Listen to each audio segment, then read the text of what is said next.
Good morning. Hi. So, we're back on trying to diagnose why we have constant power to the coil wire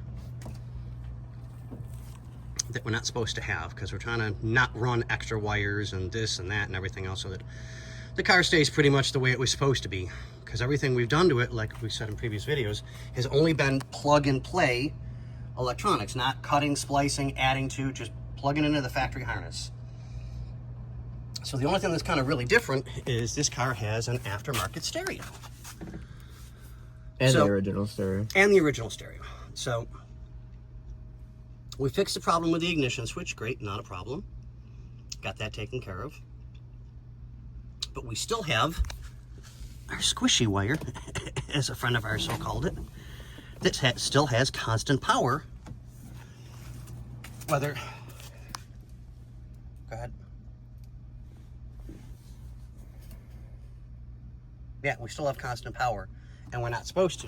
So, just to show you guys again, quick, we'll disconnect the eye at the starter relay. And do it again. Nothing. No power.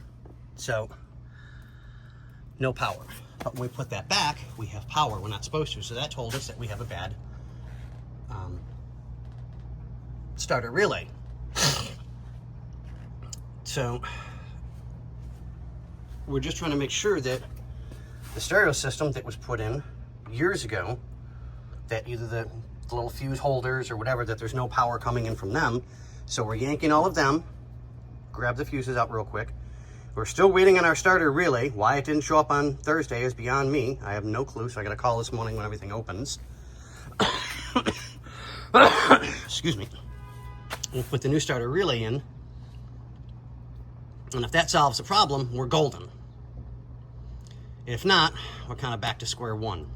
But on that note, ladies and gentlemen, time to do a little bit more diagnostics. And what do we say? What are we doing, Xander?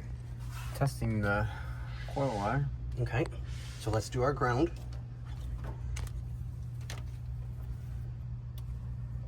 And what do we have? Let me get over on that side, don't move.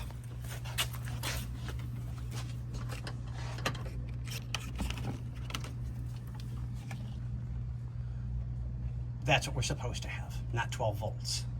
So it turns out, which for me was something new to learn, it really was, I didn't know that. Starter relay unit was bad. So brand new relay unit, boom, solved the problem. We put our proper battery terminal on, get that taken care of so it looks like it's supposed to.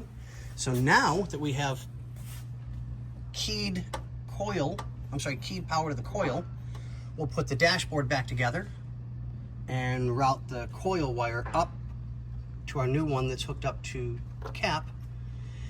And we should, for all, I guess, good purposes, be able to start this. Yes. So what do we say, Xander? Later.